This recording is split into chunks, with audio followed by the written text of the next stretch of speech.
some of the best, if not the best teams here in the world are going to be witnessed as of the moment here at the IESF World Esports Championship 2024. And this is an absolute honor to witness all of these best nations to go at it, the best players. My name is Hans Galeria, and together with me is Wumi, and we're going to be bringing you the action. 3 matches, well, of probably 12, but we're going to be witnessing at least 3 matches today. Wumi, I'm sure that we're going to be, in store or ready for everything that is about to happen now. But just like what I said a while ago, 3 matches are up ahead, and first of that triple header is those teams right at the lower right of your screen from Indonesia. That's true. When we look at the entire schedule today, it's just so interesting that we're going to start immediately with Indonesia. We do know that Indonesia is one of the biggest regions, if not the biggest region right now for MLBB. And throughout the history of MLBB, Indonesia has always been one of those countries that you want to watch. So starting it up with Guam versus Indonesia, this is one of those classic David and Goliath matchups where we could say that Indonesia is the giant this time around. Yeah, honestly, if you are Indonesia, this could really be one of the easiest groups for you in terms of like the experience level. You know that this is something that you can absolutely handle. Because again, in terms of like the group stages for the IESF World Esports Championship, as far as I can remember, this is more or less a double elimination setup, right? As far as I can remember. Yeah. But it for is. that, I'm going to go ahead teams, yes, and take a look at the schedule as of the moment for us to take a look at what we should expect right now. Let's take a look at the schedule. Let's see. Pretty sure with all of the things happening right now, Hans, with the next 3 matches as well, I'm quite excited to see on what matches are we going to watch. Because as far as I know, the third match of the day is a match that we haven't really seen yet because we're still waiting for those teams to finish up their first few games. So right now we are looking at Guam in Indonesia, as you said, and right after this we're gonna go to NA fighting against the current MSC champions, Malaysia. So it's gonna be very interesting to see how NA would fare up against a region such as Malaysia, which we know right now is at the top of their game.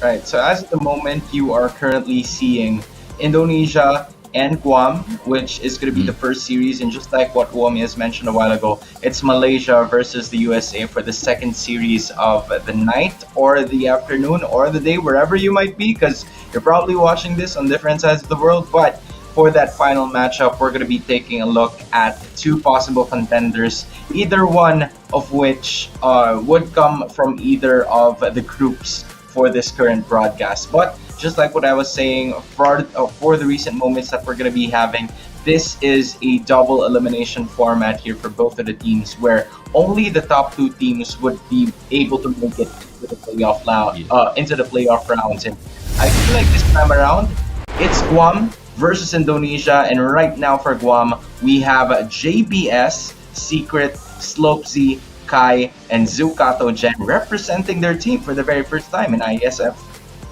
Oh, they're really up for a big challenge here up against Indonesia. We do know that these players are already one of the best players in their country. And for Guam, one of the rising regions of MLBB, we do expect nothing less of adapting inside the meta, because right now you're going to go up against possibly one of the strongest teams to enter IESF right now. I mean, you have Albert, CW, Kiboy, Sans, and Luke. This is your usual Fnatic Onyx lineup. The only difference is that there is Luke, who is also making his IESF debut here in 2024. And not to mention, this has been a player that has been making waves, making a lot of noise all throughout their domestic league in MPL Indonesia. And I feel like now is his time to also showcase what he's got. But to start it off with Guam, just like what you said, it may be a really big or a huge hurdle to climb for that country. Yeah. And I'm loving this lineup for Indonesia right now. We do see that Onyx Indonesia, or in this time around, Indonesia, Team Indonesia, that comprises of a couple of Onyx players and a substitute coming in from BTR, is one of the teams to watch out for, considering that apart from their historic record inside the realm of MLBB esports, we're also looking at a full Indonesian lineup. Because if we look at their current professional league, there are a lot of imports, yes, but this is one of those teams that you kind of want to look out for, because this also represents what Indonesian MLBB is, like a pure Indonesian MLBB. Right, guys, just in case you're curious about what that is, what that, kind of like grouped up numbers and letters are, that's the redeem code that you can use here in IESF World Esports Championship 2024. Go ahead and claim it right now, because it's going to be gone in just a couple of seconds, maybe 3 seconds. I'm not sure how long it's going to be there. It's finally gone. You missed it. You missed the opportunity. Somebody probably took it already. But again, just like what I said, or just like what Wami has mentioned, this is an Indonesian team that, it's something that we kind of like expect. I know there's a bunch of international tournaments out there that has a lot of imports, maybe has a lot of mixed nationalities, but for IESF, this is really, a group of players representing a nation, representing their home soil, and they're really looking forward to getting the championship for themselves, especially when during IESF 2022 it was Indonesia, 2023 it was Philippines. Could we possibly someone next? Or, what do you think about that? When we look at MLBB all around the world, it's starting to, let's just say, get closer in terms of the top few teams here in the entire MLBB landscape. For the longest time, we've been looking at Indonesia and Philippines, and quite recently, Malaysia has taken it to the big stage. And I wouldn't be so sure in saying that there is a huge skill gap, because looking at how GUAM could potentially play in this series, it could potentially shock everyone watching right now in case we do see like a good best of 3 series. And when I say good, it doesn't have to be like a 2-0. Like, I'm honestly expecting this first series to go all the way to game 3. That is an interesting take there. Knowing that Guam is a country that has had their very first, international representation here in the IESF World Esports Championship 2024, a team that probably hasn't gotten a lot of experience in terms of playing the game, but they will also be able to showcase what they can do this time around here in IESF. But to go up against Indonesia, a country, or I wouldn't even say a region, right? A country that has, MLBB probably invested in their veins already. That each and every one of these players, not only are they famous, but they also know how to play the game very well. But they also are probably the idols of not only different countries, but also different nationalities from there.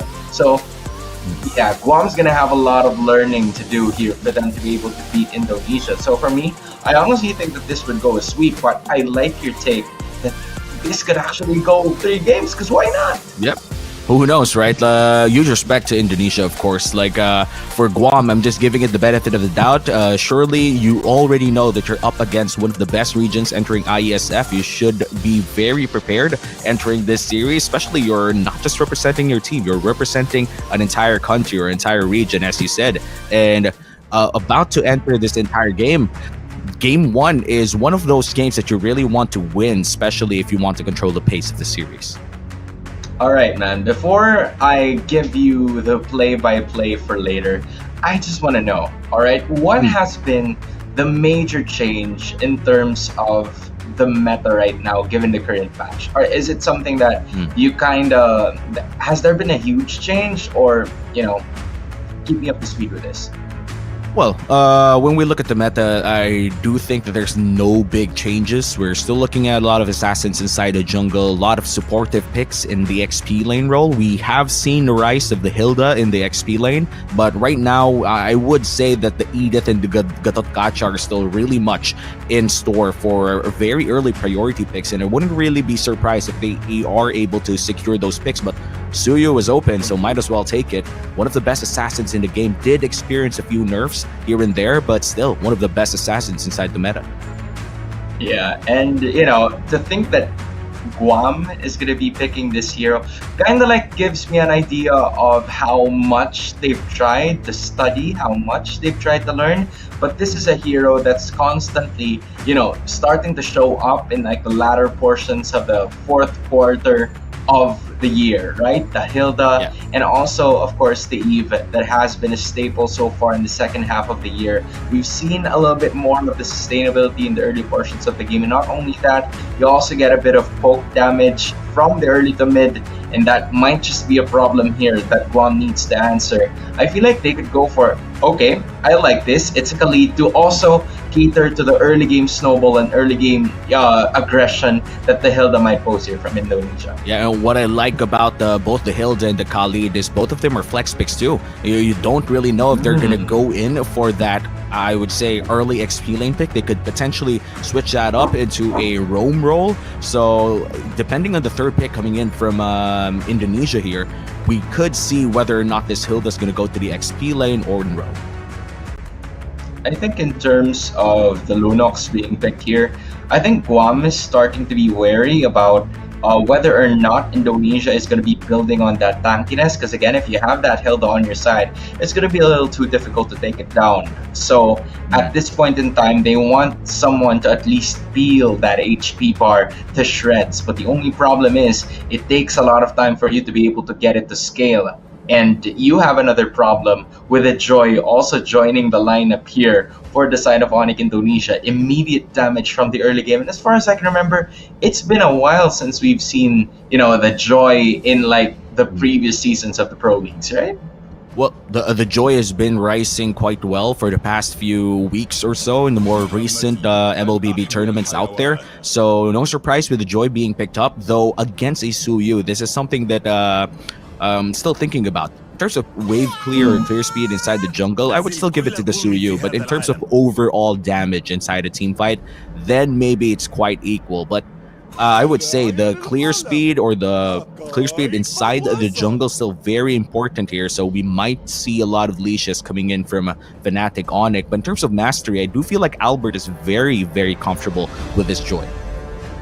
Yeah, honestly, if you take a look at the Joy, just like what you've mentioned, we've seen it in a couple of other tournaments that happened within the week, right? Before, like the past 2-3 weeks ago, you don't really get to see the Joy very often. But in terms of the damage output that the Joy can really give, it could pose a huge problem, which is why I think that Guam had some precautionary measures in this one by just picking up the Khalid. It gives you at least a chunk of damage in the early portion of the game to hope to just land on the pressure whenever necessary. Now the Hylos and the Akai are going to be the bans for Indonesia, but then the Cho and the Gatot Kacha are going to be here for Guam. So kind of like, most of the roamers are being removed here, but yeah, there's a lot of heroes that Kiboy can use for Indonesia here.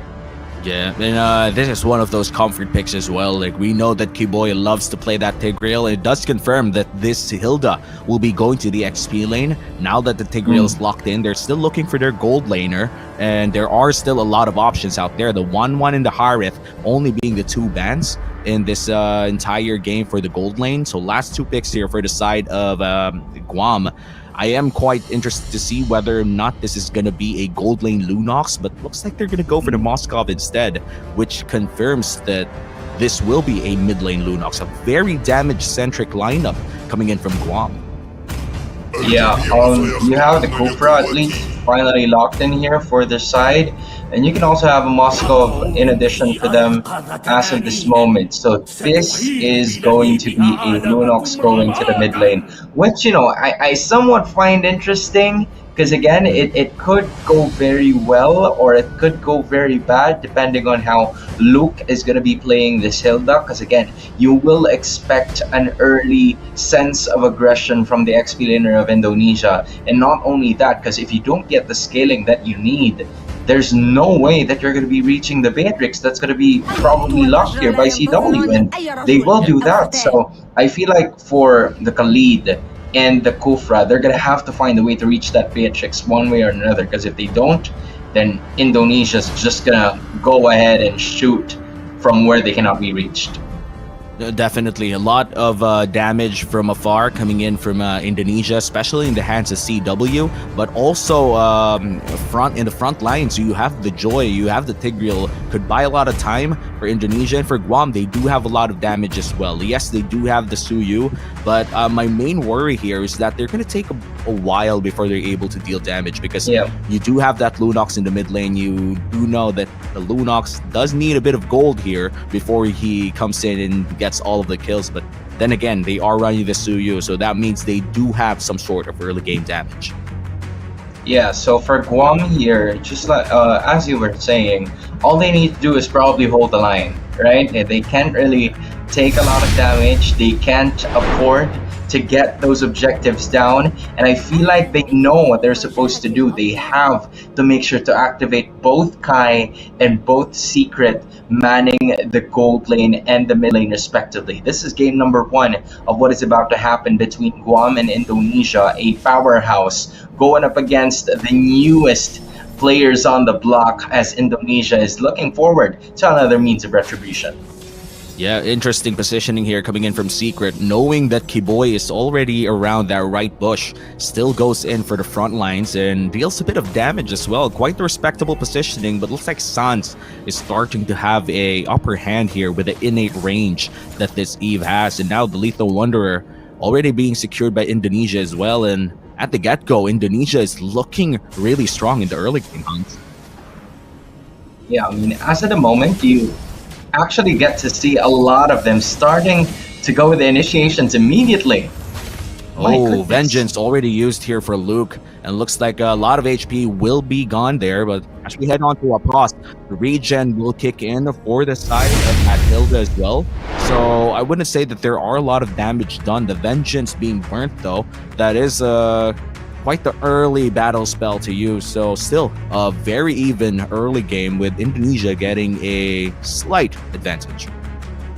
Yeah, you even see Luke already being in the mid lane, right? That's something that wouldn't really be surprising given that the Hilda is practically on their side. So, I think Guam is starting to miss some sort of pieces here for them to be able to at least give an impact in the early game. One, the Khalid is, trying to farm in that other side of the lane, which I feel like he could utilize the Khalid a little better, given that he has that set of damage outputs that could absolutely land in the early portions of the game.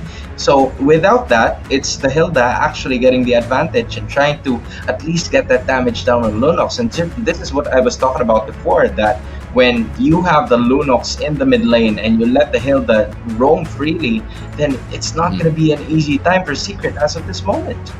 Yeah, and I think for Secret, I do have to give it to him. He knows the boundaries of what Lunox could do. It's fairly safe to be a bit forward, especially if you have access to healing coming in from your light, and the invulnerability as well become level 4. But right now, I would say if Kiboy was able to land that backdash that he was trying to get in level 1, that could have been an automatic flicker burn coming in from that Lunox, but thankfully, that didn't work in Guam's favor. So we're looking at still Indonesia trying to set the pace here, considering that they do have that roam Hilda.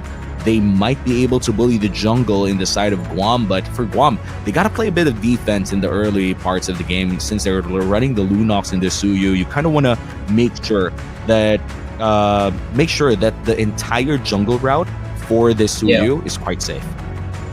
Yeah, because again, Suyu is practically very much effective in the early game, especially in terms of objective taking. Because that retribution take together with that possibly first or second skill of his really could pose a problem.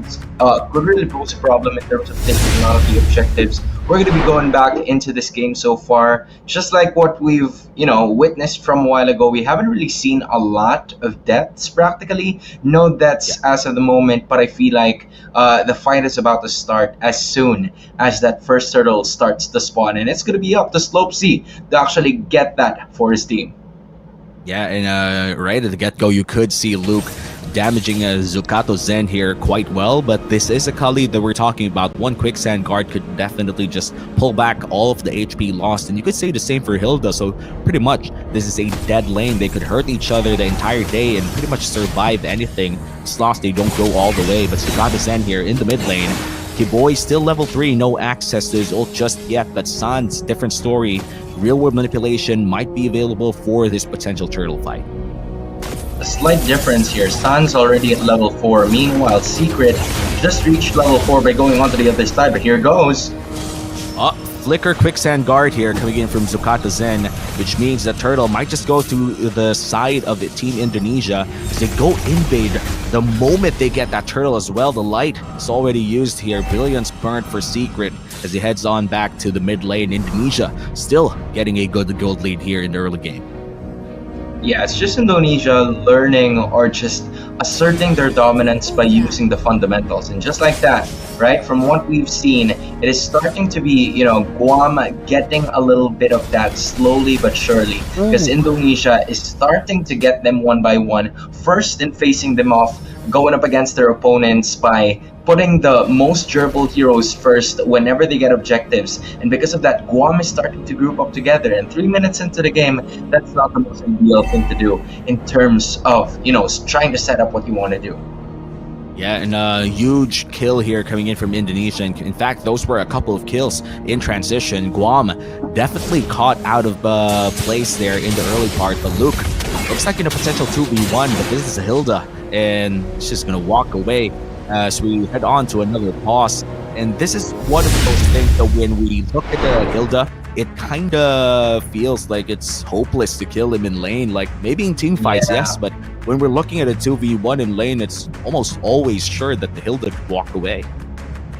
It's so difficult to just do that against Hilda. I feel like Khalid, during the first few moments of like the off season, if I should say, has really been a problem whenever teams start to use it. Like it's so difficult to kill, it's so difficult to take down. Like except for the fact that when you have Cho to at least disturb the peace of whenever the Khalid is healing, but when the Cho is gone, Khalid would usually be like invincible. You can't really kill it in the early portions of the game. But as soon as the Hilda started to pop up in the meta as we speak, there has been a lot of teams, a lot of famous pro clubs that have already used this specific hero for them to continue their aggression, especially with XP laners that are really aggressive in nature. You have XP laners that would really stay in lane and make sure that their lanes are very comfortable and for other players could set up, but there are also aggressive gold XP laners that would really want to go to the other side just to wreak havoc on their opponents. And usually those aggressive XP laners are the XP laners that win the championships, and you wouldn't really want an XP laner that stays in lane that much, mainly because you kind of want to affect all of those objective fights. And that's one of the main reasons why we have the river movement speed buff for a lot of parts, especially once the turtle starts and the turtle ends. You want those XP laners to be part of the team fights. And as a Hilda, apart from your innate movement speed and regen whenever you enter bushes, it's just really huge that you could survive lane even in a 2v1 setup for as long as you don't get 3v1 or dove like 4v1, which is almost insane considering that you kind of want to put those resources where it matters most. So mostly gold lane. You kind of want to just gank gold lane again and again because that's where your money is worth it. Yeah, I mean, to think about it, Guam would make the right moves, but just execute it a little bit on the lackluster side. We've seen the Kufra starting to front. You also see the Khalid trying to at least assist the rest of the members who are trying to escape upon that real world manipulation during like the first at least 2 minutes of the gameplay. The only problem was that they didn't have enough communication just yet, and the rotation wasn't there for them to be able to execute like a full-on counter attack, because you have the Kufra, you have the Khalid in the early portions of the game that would be menacing to the opposing side in the early portions of the game. The only problem is, even though they have the Kufra, the Joy hasn't really felt the pressure as of the moment. And to think about that, we haven't even talked about Albert yet, right? We've talked about a lot of possible rotations that Indonesia has done, but Albert is roaming freely in the lane. And this is what you want if you're a Joy. You don't have a lot of damage in the early parts of the game. You usually start spiking up that damage by mid-game the moment you get your first item. Sometimes it's a Genius Wand, sometimes it's the Starlium Scythe, but regardless of what you choose, it's always going to be that first item that gives you a lot of damage to begin with. And of course, playing around your skill level and making sure that your Rhythm of Joy is actually stacked up to a maximum. That allows the Joy to deal so much damage in team fights and skirmishes. But if you're not able to get that perfect beat or the perfect rhythm, it's one of those things that actually hurts the damage of the Joy as well. So it's really up to Albert how he's going to play this Joy quite well, because at the end of the day, if you don't get that perfect rhythm, it's going to be really bad for their overall magic damage supply. Yeah, yeah. Now that we're talking about Albert, I feel like he's been waiting for his opportunity as well. Like I think it's been a while. It's been a long time since we've seen Albert actually play, and I feel like this is one of those platforms where he can utilize his best. Because when you think about it, it really is crazy to me that Albert is indeed their best jungler as of the moment. That's the reason why he's representing Indonesia, and he's been seeking this opportunity to play for the longest time. And I'm just happy that he gets it now, right? Yeah, and I guess in their professional leagues as well in Indonesia, Albert has taken quite the time off, even if he is an active player, Yeah. mainly because of other players present inside the roster. But that doesn't mean that he's not sharp. A lot of the six mans that we actually see in a lot of our professional teams are quite ready to play. It's rare to see a six man that's just there for content Yeah. or just there for for the vibes. Usually these players, even if they're just there for the vibes, they do know how to integrate themselves very quickly inside the squad. So big respect to Albert, definitely. Entering this match against GUAM, maybe he could finally show the world that even if he is a quote-unquote technically a substitute, he could still play in the roster if he wanted to, because I do feel like that a lot of the people in Indonesia as well trusts this man. Albert has been carrying the flag of Indonesia for the longest time. Yeah, yeah. I mean, for Albert, his mantra is probably like, guys, this is something that you probably missed on. You're probably missing on for the longest time, because you're seeing other players play, but now it's probably my time to shine. And I'm sure that he's gonna utilize every single bit of chance that he get to possibly get Indonesia for another championship this time around. But on the other hand, I also want to talk about like Luke in this specific situation, because Luke is the only player from the Indonesian team who's not part of their professional team. So in terms of like the preparations, what do you think are some of the things that Luke had to take note? Because if we remember correctly, Indonesia / Fnatic Onyx Indonesia has been a household name in their country. And for Luke to have his debut for the first time, is it something that's more of like a pressure? What does he need to do? What do you think is his idea here heading into this game and heading into this competition? Well, I feel like when we look at Luke, even if it is his first time here in IESF, I do feel like that he just feels like he belongs. He's already that player that we've watched several times. A lot of tournament experience as well. He got that spot inside the roster because he earned it. And I do feel like as Indonesia, one of the biggest, if not the biggest MLBB country in the world, could place their trust in Luke. Like, I feel like it starts to become a question of how far can Luke go rather than how ready Luke is. Because definitely Luke came here very ready, and the question just remains: how long can Indonesia go? Are they gonna go all the way to the finals, or are they gonna crumble in defeat? Like, that's one of the first few questions that we have to ask. And right now against GUAM, they could potentially just show the world that they are ready to compete here in IESF, because it's going to be a major upset if ever GUAM does get this series, because GUAM, as you said, still one of the rising regions inside MLBB. Yeah, because again, this is their first international tournament. Aside from the IESF, we haven't seen Guam a lot of times. I feel like joining them is also Bahrain, and then there's a lot of Mhm. other countries as well. I feel like there's four of That's them to true. be specific. So for them to also be part of this already, to be included in the games, is something that you really can take note of. Because again, if you're Guam, we've seen Guam defeat, I believe, New Zealand 3-0 in that qualifiers, which really is a huge thing because in terms of everything that's happening around Australia and New Zealand, that MLBB is starting to grow in there as well. But to think that Guam would beat something or beat a country that has growing players already, that's starting to introduce the esports ecosystem already in them, they could possibly have that enough passion to learn more about the game in itself. But in terms of learning and in terms of like the application, I feel like you'd want to have another opponent rather than Indonesia, because Indonesia would literally just try to put a stamp into everything that you've learned so far and possibly even change that in this best of three series. Yeah, and we really don't know how this best of three could go. Right? And for Indonesia, you're right.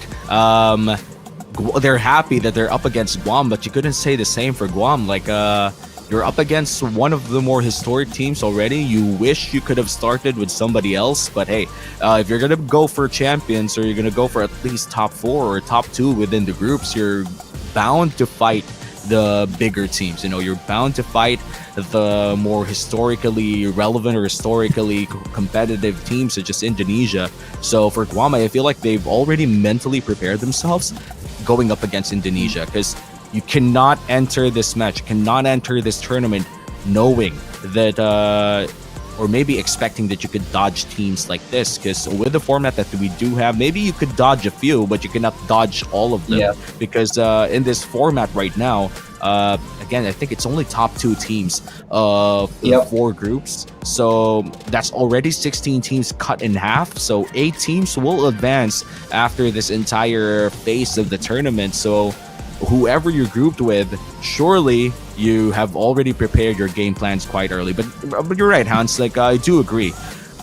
If I were Guam, I'd want to start with a different team first. I kind of want to warm or get my feet wet for just a bit before I go up against Indonesia. Yeah.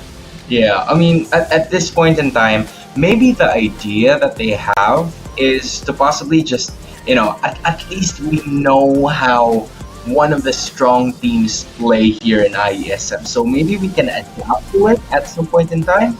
We know how we can find a way to be able to get the victory against them. But this is an opportunity for them to also do it as well, because they're going to be grouped up they're going to be grouped up together with Egypt and the hosts, Saudi Arabia. And Egypt has started in that game so far, in Saudi Arabia, I guess we can't say anything less about that team. But going back into this game, this is what we're talking about so far. No. And right after the pause, you could see Luke going at it very aggressively. Couldn't even save himself. But here comes Kiboy with a great implosion. Man. Real world manipulation lands on 2. And that's going to be another kill going to the hands of Indonesia. 4-0 is a kill score. And they might just even get this turret as well. Albert burns the electrifying beats. And overall, just Indonesia taking so much away from Guam. Yeah, there's just a lot of things that Guam needs to worry about right now. Like it started with one, right? All you needed to do was just take care of at least one scenario, which is to minimize total damage that you will possibly take. But the only problem that is happening right now, as the turtle has been taken once again by Indonesia, is to actually find a lot more of those chances, which Indonesia is actually not giving them.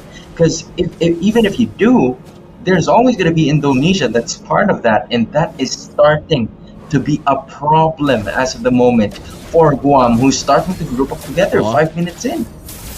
Yeah, and Albert goes in. Kai, 2v1, gets the Kufra ult out as well, but looks like JBS will be sacrificing himself for that entire save. But at least the gold laner is still alive.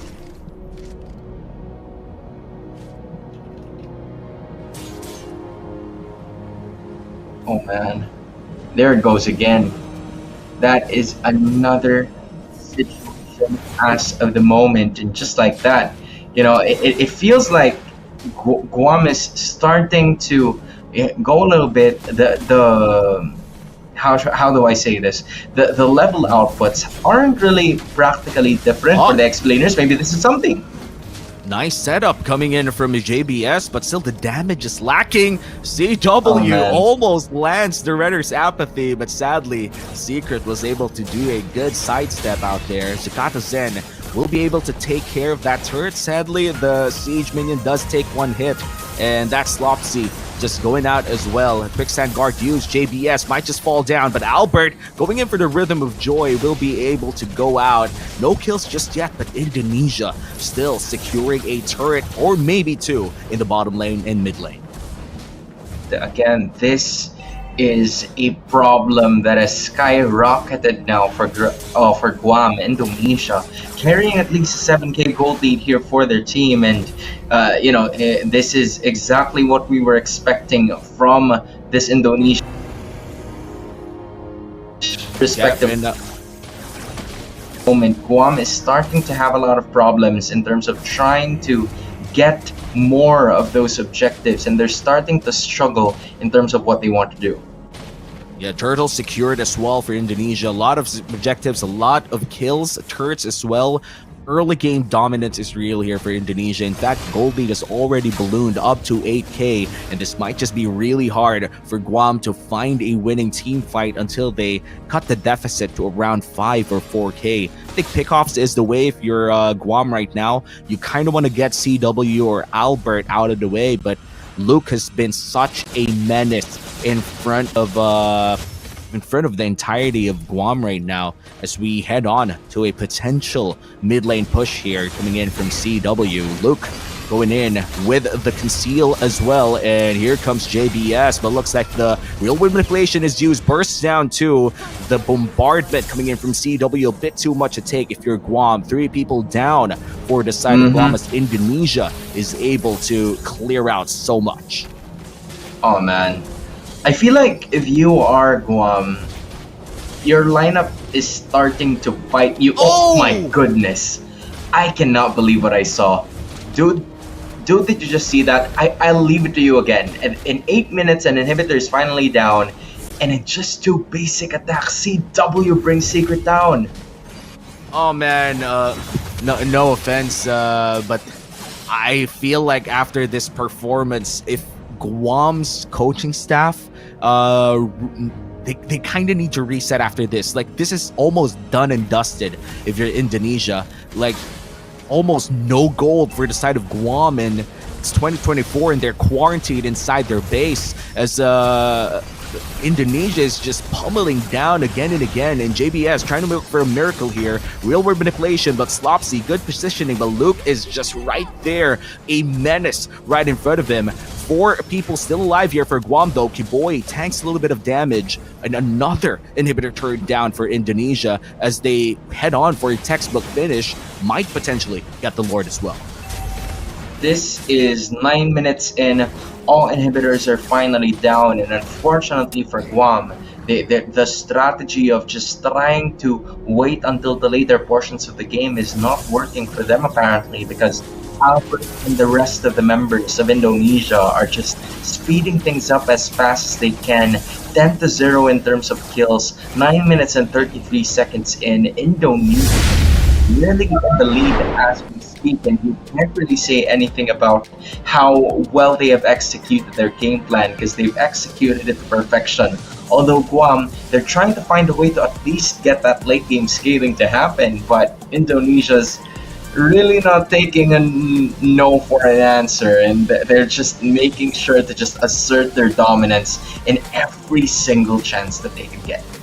Yeah, they're keeping pace definitely with the Beatrix as well. Unfortunate solo kill there for Secret. I think she was on darkness mode out there, so couldn't really pop the light quite fast as the damage coming in from the Bennett.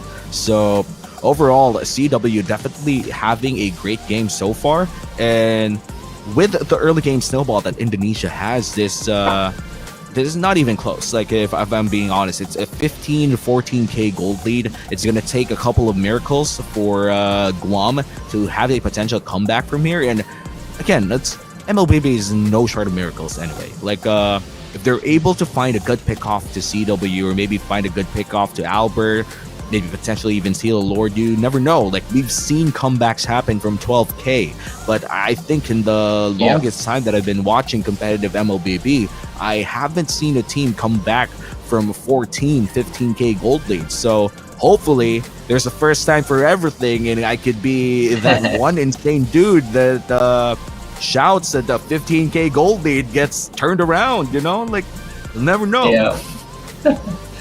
Yeah, you'll never know as well. I mean, at this point in time, maybe if the Lunox all of a sudden gets like a triple kill or something like that, I know it's by a long shot, but you know, there are some cases where the Kupris, Tyrant's Rage, and Revenge combo would hit eventually, but as of the moment, that's where they're currently struggling at, as far as I can remember. That has to be their step one.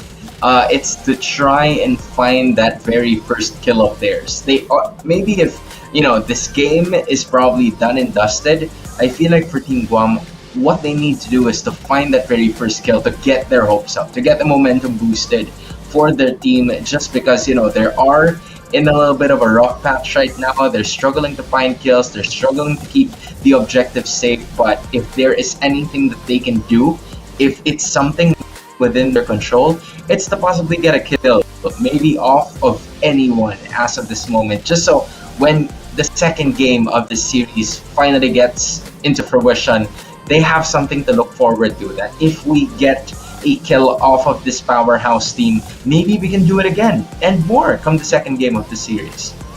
Sometimes it just takes one spark to ignite a big light, and maybe that one spark is one kill that they could get here in the game, or maybe it comes even faster. Maybe they get one kill, it leads to 2 more, 3 more. Like, again, yes, this is a 14k gold lead. Yes, we have not seen a team turn around a 14k gold lead, but that doesn't mean that there's not a first time for everything, right? For Indonesian fans out there, maybe they're at home right now watching us talk about a 14k comeback, and they're going to be like, look at these casters capping. And when we look at Guam, they're still hoping, maybe even the Guam fans are like, look at these 2 casters still capping. Yeah. Like, you know what? Give us hope, right? If you're from Guam, you're probably, telling us nah, or some of you, a few of you are like, yeah, probably that could possibly happen, but then all of a sudden you'll never know. Doctor right? Strange just doing this one timeline where they could potentially get that W, but every W counts here. Like, I want to reel it back in, Hans. Like, every W in this format is really worth it for every team here, because you are grouped. There are 16 teams. Group bid 4 for each group. So you kind of want to get at least one. I think one thing about these types of formats is that you do not want to be the guy that doesn't win even one game. You want to at least score one game for each, because at least it keeps your hopes alive for the next few matches, regardless of what happens in those next few matches. Yeah, because again, especially in terms of what you guys want to have in the qualifiers, because again, right, if you at least make it into at least the top 4, maybe the top 3 even, you have a chance to represent your country again come next year, right? That is the reason why the Philippines and Indonesia champions of 2022 no longer needed to make it or pass the qualifiers for them to continue. They are automatically invited on the other side, right, for next year. So I feel like if you are Guam, maybe it is indeed by a long shot once again, but if there is something that you can find here, it's to have a chance to play against these top teams, to play against top competition, and you aren't usually given that kind of opportunity, right? For you to be able to go up against players like Sans, players like Kiboy, and a lot of other players out there. So if you are Guam, these are probably the teams or the players that you look up to, and you're probably in a notion like, oh my goodness, I'm actually playing with him right now, right? Maybe game one is that kind of game Jitters. for him, but yeah, or like it's just them trying to let it sink in that they're playing against some of the best players in the world.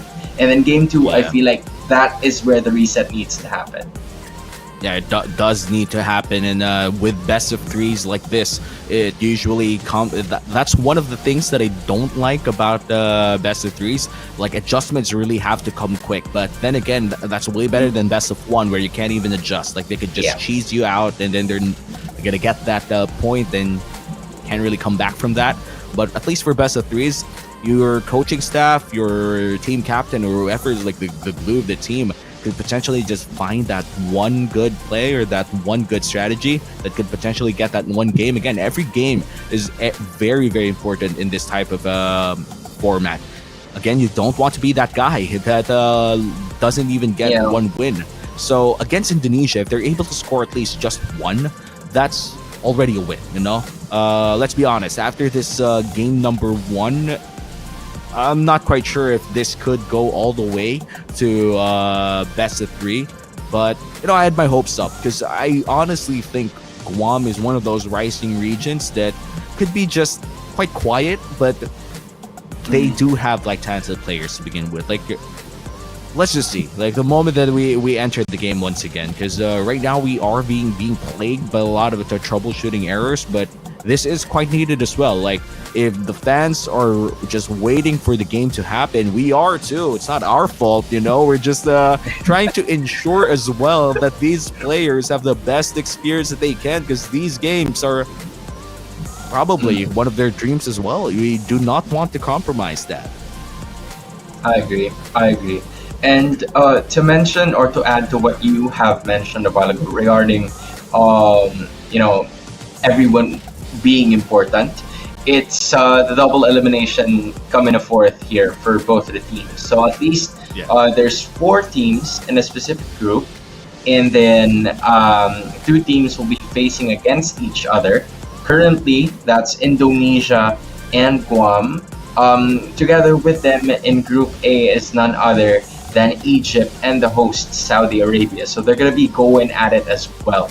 And then whoever wins whoever wins in a game with Egypt and Saudi Arabia is going to be facing the winner of Guam in Indonesia, and whoever loses in this series that you're currently watching right now is also going to be facing the loser of Egypt and Saudi Arabia. So as long as you don't have 2 series losses, you're probably safe and you to make it into the next round. But if you lose 2 best series, then that is where the problem would.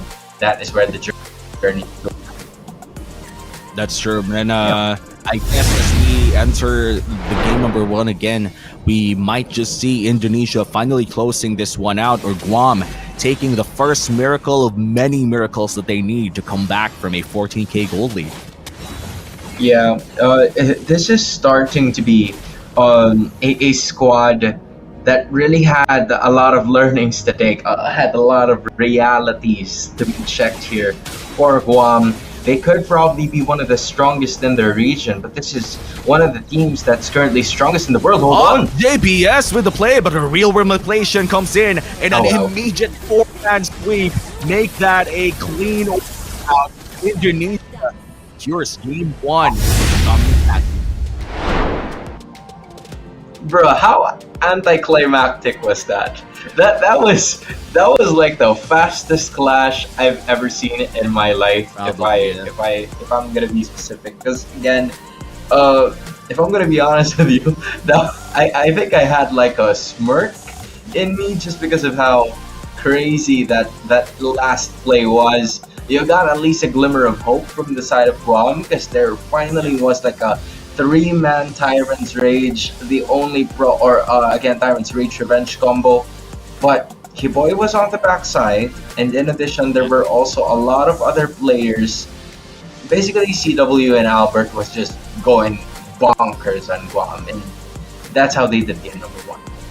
And the combo as well from the Beatrix and the Eve. I feel like even if the Kufra was able to enter the fray, or maybe even get like 3 people like in that last team fight, just Yeah. because you have access to real world manipulation in the Bennett's Rage, there isn't a lot of follow up coming up after that R&R combo coming in from the Kufra, right? The moment the Kufra is able to take like 3 people, it's gonna take like half a second or so before you're able to enter, mainly because the damage coming in from Albert, apart from that, like CW and Sans is just able to control so much area that even if you're able to get 3 people, the Suyu cannot enter, there's no darkness available, you kind of have to go light first. The only person that could actually deal damage in that entire fight was Kai. Like, he was able to deal a bit of basic attacks in that entire team fight, but overall, you can't really go 1v5 the moment the entire team gets wiped out just because of the sheer damage that Indonesia has in that team fight. Yeah, I mean it's practically crazy that in almost 10 minutes of gameplay, Kai only has 3 items, or not even 2 full items, and you'd usually expect for him to actually have something already for the 3rd item, but unfortunately that hasn't been allowed by the side of Indonesia, given that most of them really had their damage dealers very much prepared for what is about to store. You have 4 items already for Albert, you already have 4, and on the way to 5 here for CW, so that's practically the reason why the damage output really is there, and it's also the reason why Guam's damage output isn't there, right? Because you have at least 2 heroes in JPS and also Zukato Zen that could potentially go very well in terms of initiations and what you want to do, but the only problem is you can't really find anything. You can't find, or you may be able to find something in terms of initiation, but as long as the damage isn't there, setups for nothing. Yeah, and moving forward in this best of 3 series, it's going to be tough for Guam to go in and potentially take this to game number 3, but for Indonesia, I feel like the confidence they gain coming in from this game number 1, they kind of have to forget that immediately. You do not want to underestimate your opponents, even if it is a 14k gold lead. You just want to repeat that performance and move on. Like, this is a long night. This is a long day for others watching in the world. You might want to just quicken all of the games, honestly, if you're playing in this tournament, because this is a very long format in one day. You will be playing around several other teams as well. Yeah, you're going to be playing against a lot of teams, to be specific. Yeah. In terms of what you want to do, this is probably going to be like the first and the last time we're going to be seeing Guam and Indonesia today. Because again, if you take a look at the schedule, right, it's Group B, match 2, best of 3. That's Malaysia going up against the USA in the second series, and whoever wins there is going to be facing their next counterpart for that second matchup to formally know who among the 4 teams of Group B is going to be the first to make it into that playoff spot. Because man, I'm telling you, it's really tight competition here in IESF. It's only going to happen for like 4 or 5 days, so you really need to give it your all. You've practiced for months practically, and you don't want it to go to waste. So for Guam, just show off what you've prepared for us. I know it's Indonesia, I know it's tall order, but you're not here for no reason, right? What you can do. You're the best in your specific region, and it's just day 1. There's a lot of chances that you could go for. Yeah, and the best part about the quick days like this, like, you could potentially go from being rock bottom to one of the best teams in the league, so like in a couple of days. Like, that's where learning goes, and that's where habits are built as well. Like, the moment that you have a more secured or a more confident flow inside the game, especially if you're up against like a team like Indonesia, that's when we could say that Guam has finally matured into that team that could potentially take it all the way to the playoffs. And not all hope is lost, because this is going to be their first match. Same could be said here for Indonesia. They still have to play up against other teams inside their own groups just to know who's going to be the top 2 inside the 4-team 4 bracket setup that we Yep. have. The moment that we got that 8 teams, that's when we could say that those are the best 8 teams out of 16 already. Yeah, there's a lot of ways that can actually go because practically if you are Guam, if you really do think that Indonesia could probably be a very tall order, what you can do as of this moment is to try and prepare as well for either Egypt or Saudi Arabia by doing your best in this game, right? Again, Yeah. it's just from what we've seen with how Indonesia has played against rising teams, rising regions and countries. They really have dominated so far in a lot of the tournaments of IESF, and a lot of these teams are really looking forward to learn more about strong teams like Malaysia, Philippines, and even Indonesia, right? So I feel like this really is an opportunity for them to get more of those insights because, again, the meta changes ever so differently in at least every month or a couple of months. So at this point in time, your learnings as of this moment may be okay, maybe up to speed, but then like a month later or like 2 months from now, it's gonna be another different thing, and you're gonna have to find a way to learn about that even more. Yeah, and the application is also one of the story as well. Like the moment that you learn something, you kind of have to know how to execute that as well. I do think in terms of the hero picks from Guam, we are seeing that they are up to speed with a lot of the meta picks out there. We do see the Khalid in the XP lane, the Suyu first pick. We see that in major MLBB regions as well. And maybe they just weren't prepared with the pacing that Indonesia does, Like Indonesia loves to play around the fights, especially early on. Loves to poke around the mid lane again and again until they could go potentially all in. The pressure every a few seconds here and there definitely is the play style of Indonesia right now. They love dealing damage, and the moment that they've dealt enough damage, they could go all in. So if you're Guam, you want to protect your lanes. If you're gonna play defensively, might as well get safer picks out there, or maybe picks that could rotate easily. So before they're able to poke damage in your lanes, you could be gone already and looking for the next play. Yeah, in terms of what we've seen from the list that was submitted by this team, right? It's Guam has two different junglers, or like they can like go to different roles whenever they want to, and as much as that is like okay, right? In terms of possibly ranked games or possibly like a 5-man setup where there's no designated position. I feel like they're gonna have to stick to their role at least in this game. But who knows, right? Because as I was saying a while ago, while I was looking at the possible list of players here for Guam, yeah, not all of them are practically designated for one position alone, one role alone, right? It's either I'm currently XP right now, but for the next game I can play jungle.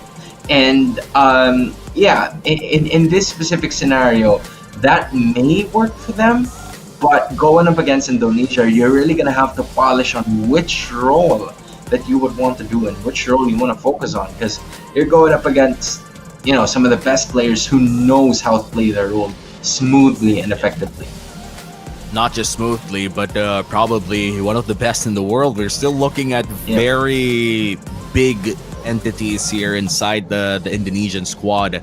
As you said, one of the more popular players and one of the more successful ones. And yes, there is not as much as world championships compared to the Philippines, but still Indonesia at their own right is one of those teams that that would dominate inside the IESF. And in fact, for the past few IESFs, they've already won once, and they're looking to secure another title once again. And for a big MLBB region like Indonesia, this is one of those tournaments that could potentially just rile up the crowd once again, just to prove to everyone, all of their supporters inside Indonesia that, hey, we're still a big team here, and even if we don't have imports in this lineup, we could win a championship. In fact, a world-class level championship in IESF.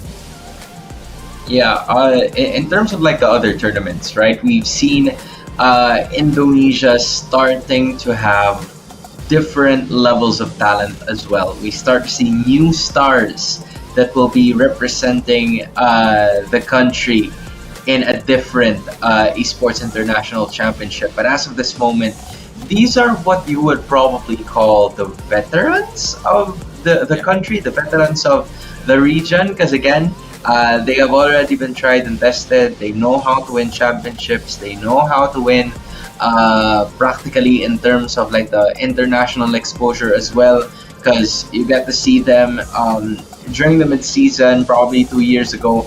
You know what they can do as a team, and just like what I said, this is a team that has played for years already. They could play for centuries if they want to, but at the same time, it's them. Just like what you were saying, how long can they keep this up? How long can they perform at an optimum performance? Because again, this is a scenario that you would say that Indonesia is most likely to expected by a lot of people to make it out of Group A as the very first seed. So it's going to be up to them to deliver on that promise as well. Yeah, and delivering on that promise is just step one, just taking that top seed for Group A, then moving forward to the playoffs, not maybe potentially even securing an upper bracket finish in the grand finals. That's something that's very possible for Indonesia, but I would say that without challenge, because we are looking at other teams coming in from Malaysia, coming in from Philippines, Yeah. that we do know, historically speaking, has been the victors for the more recent World Championships. So it's going to be really hard for Indonesia after this group stage. But right now in group stage, they could chill out for a bit, But looking at what happened in game number one, I feel like chilling out is not in their dictionary right now. They literally ended that in less than 12 minutes with a 14k goal lead. They just showed everyone that they're not here to play around. They're here to dominate if they can. Yeah, I think I remember correctly. That is practically what Albert said in an interview, right? I don't know if you saw it, but there was like Tell me about there was like a certain post on social media where Albert was asked how confident they were in terms of winning the championship for Indonesia, and he said, "We didn't come here to compete. We came here to dominate."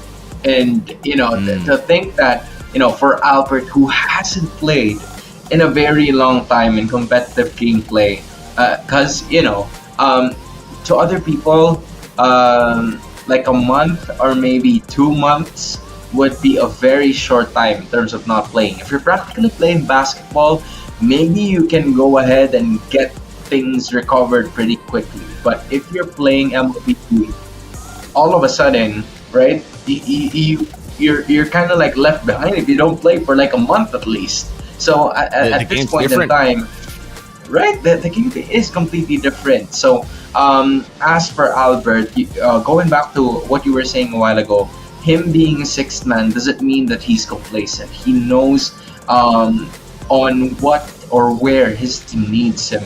And as of the moment, this is where not only his team, but also his country needs him the most. Just like what you're seeing as of the moment, this is game number 2.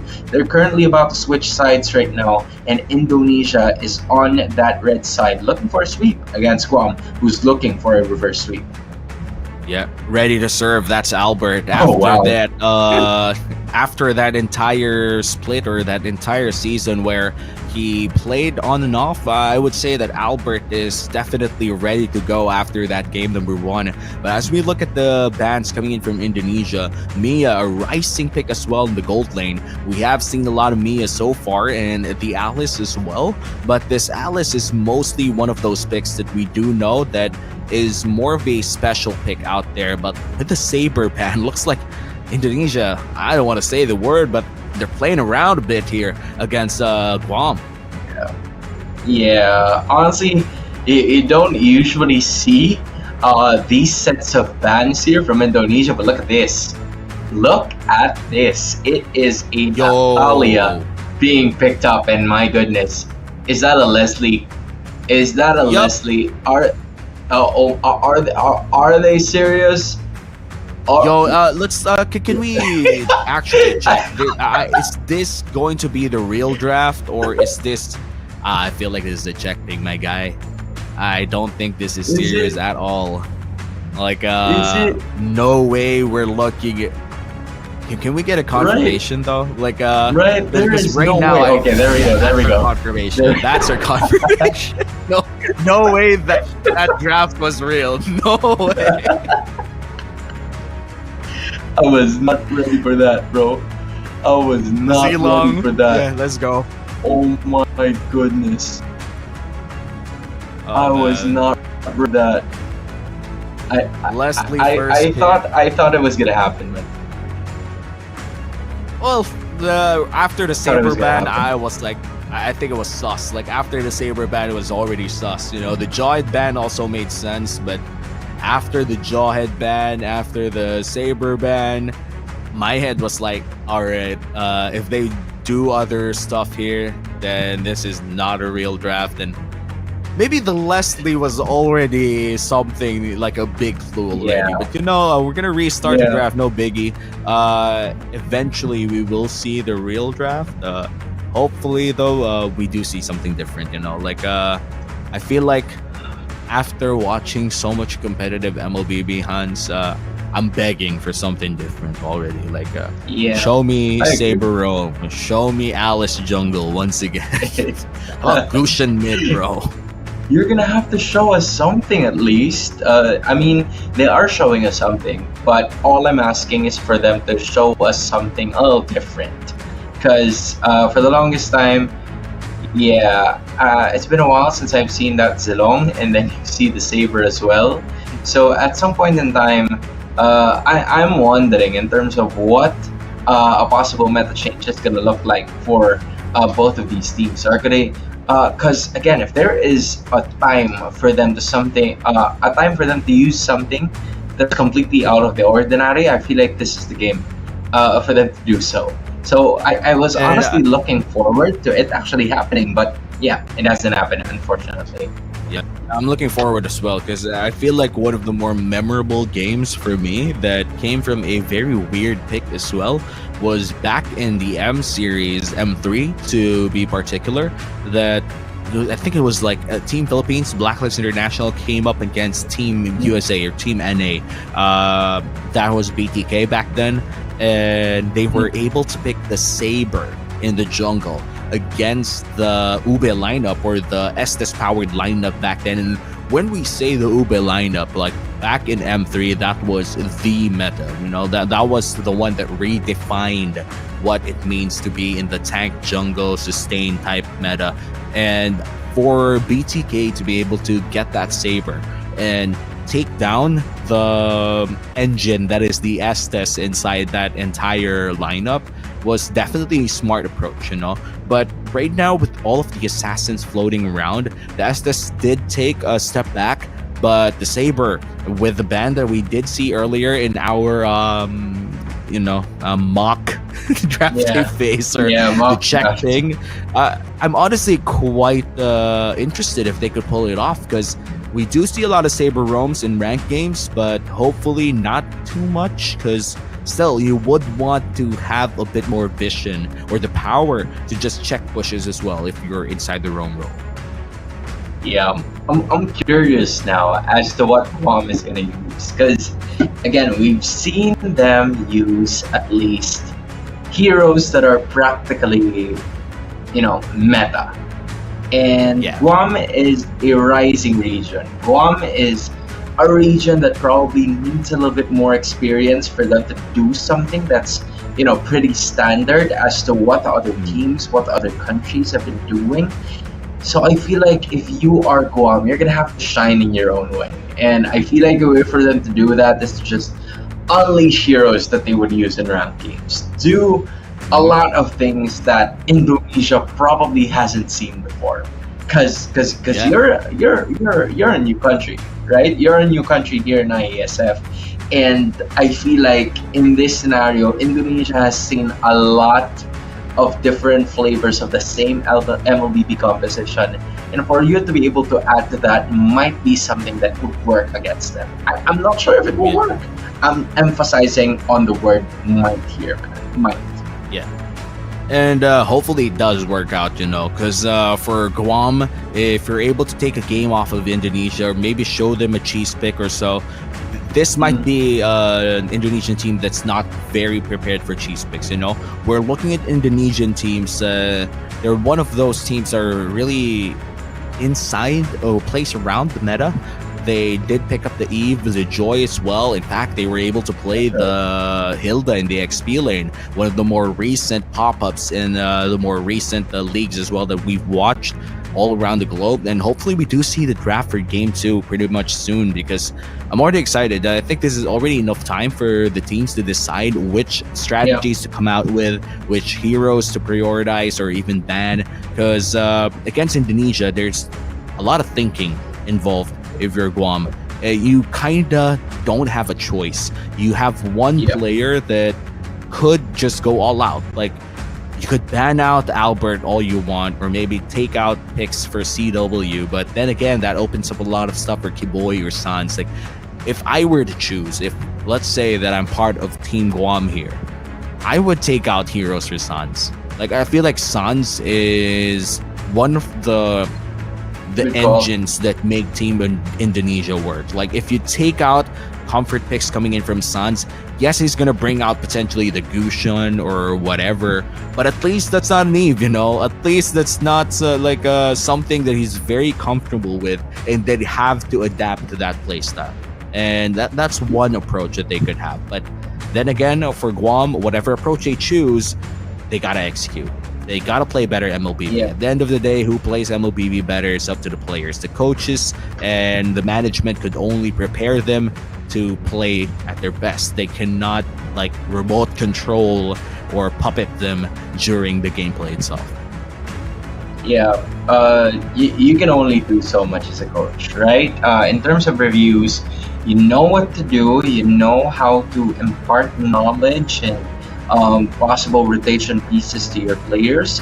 But again, as of the moment, you can only do so much. And for Guam, it's up to them to be able to step up or how will they be able to step up in turning at least the rest of the members to make sure that they can compete and to go at it once again. But as of the moment, the call is for us to go on a short break for us to configure the situation on how we can make the experience for the players better. So again, moving forward, we will be right back once again. We will be right here, and we'll be back here at IESF World Esports Championship 2024.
Welcome back here to the IESF Esports or World Esports Championship 2024. It's held in Riyadh, but you're currently watching the English broadcast. My name is Hans Gloria, and together with me is Womi. We are your shoutcasters slash English yappers for this evening or afternoon or morning. I don't know where you guys are, but you're currently watching this. And I'm sure that you guys are probably excited with what's about to happen. And in case you missed it, it's Indonesia currently at match point right now going up against Guam. And Guam, one of the rising countries of MLBB, is going to have to find their way to go up against this Indonesian powerhouse, man. They have to. Oh, I feel like I can't hear you as of the moment. Just, go ahead. All right. I'll take it. Go take your time. Yeah. All good, Hans. Thank you know what? For telling me. It happens. Like a throwback in, I think during the pandemic era of esports, a lot of accidents like this one. But yeah, you're right. It's a long journey for Guam here if they want to come back in this series. A 14K gold lead in game number 1 is no joke. It's one of those things that for some could mentally break them. But I feel like for Guam's international team, it's a lesson, 14K gold lead, sure, it ended early, but it's time to give it back to them, Take a punch, give a punch. And hopefully we see a game 3. Yeah, I mean, at this point, I know that a lot of people from Guam are probably looking forward to this one. Womi included, he's not from Guam, ladies and gentlemen, let me tell you that. But I think I also want to see Guam at least give Indonesia a run for their money. Like I want to see them at least compete in something that they're completely familiar about. Maybe we've seen a lot of heroes like the Suyu being picked, which is something that is a complete standard from the meta that we've had, unfortunately, like a month ago. Right, so at this point in time, Guam has the right pieces, but I feel like it's the meta right now is ahead of its time already compared to what they have tried and studied over and over. Because again, just like what we were saying a while ago, the meta of MLBB easily changes ever so depending on the patch updates, right? Because that is where the adjustments are going to happen, and I feel like if they don't adjust accordingly to what is that they're gonna see right now, then it's gonna be a problem. It's gonna be an easy sweep for Indonesia if they don't adjust accordingly. Yeah, and these adjustments have to come in fast because Game 2 is upcoming, and they do need to secure those big picks or maybe even cheese picks if they want to go to that route, because it is an option, When you're the underdog inside a best-of-3 series such as this one, if you're Guam, you should have at least one pocket strategy that you're really willing to test against Indonesia, because sometimes that one cheese pick could be all of the difference that they need. The moment that, let's say, this is a potential timeline here that Guam gets game 1. We extend the series to game 3, and game 3 is able to go to Indonesia. Indonesia takes the series, sure, but at least Guam secures a game against Indonesia. And now, moving forward with Group A, if Indonesia is able to sweep everyone inside the group, who else will go to the second spot of Group A? Of course, it's going to be Guam if they're able to win their other games as well, because as we said, like, this is a recurring topic that we've been talking about for the past 10 minutes or so. Every win is important in this type of format, because the moment you lose 0-2 and you do that again against another team, you just spelled your own doom. That's definitely a ticket out of this tournament. Yeah, I feel like this time around, if it's a recurring topic, just like what you're saying, we're gonna have another recurring situation here, because we're gonna be going to another break, guys. So again, hold on to your seats, get a lot of your snacks, dinner, lunch, whatever it is possible, because we're gonna be staying here until all of the games are happened. We're gonna be back for some IESF World Esports Championship.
And yet, we are back for another edition of the IESF World Esports Championship 2024 in Riyadh. My name is Hans Gallery, and together with me is Womi.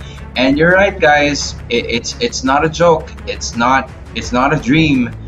I know it's probably nighttime for most of the countries that are watching right now, but this is not a dream. You're currently watching the draft pick for both of these teams. We're going pretty quickly with Indonesia on the red side and Guam on the blue side. Womi, kick us up to speed with this one, please. Pretty much, this is standard drafting. No longer are we seeing the ones from the Czech thing one. It's because the Hilda already locked in for the side of Guam. They did realize how big that Hilda pick was coming in from Luke in game number 1. So stealing that away definitely is a big step towards their next potential game here, potential win. But taking the Alpha as well, paired up against against a Suyu, is definitely a step towards the right direction. So with the bans going to the second phase as well, taking away the Khalid and the Joe, these are just mainly things that you do not want to go up against. Like if you're Lu Yi, you don't want a Khalid that could just follow you around and even stun up the entirety of the diversion play. And when you're looking at a Alpha or even at Harith, you don't want to Cho in that. Because the moment the Cho kicks one of you, might just be half of your damage gone inside an entire team fight. Yeah, and I feel like now, in this specific moment, you have the Lu Yi on the side of Indonesia.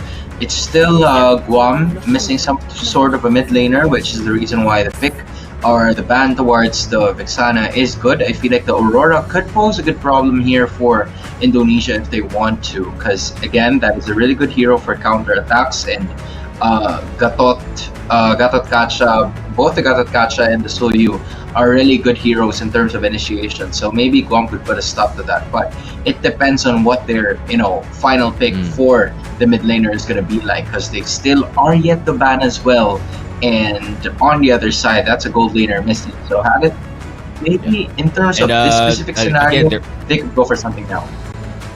Yeah, and with the mid lane options dumbed down to a potential Aurora out here, the Valentina is still open, but right now there aren't a lot of stuff that you want to take away if you're a Valentina. The Zask definitely could be an option too, but right now Zask hasn't really found himself like I think several months ago, mainly because of the nerfs that came in towards the last 2 patches, and that wasn't really healthy for Zask, but still a viable option if ever they do want to melt the tanks coming in from the side of Indonesia, because they are running possible Akai roam here if you're Kiboy.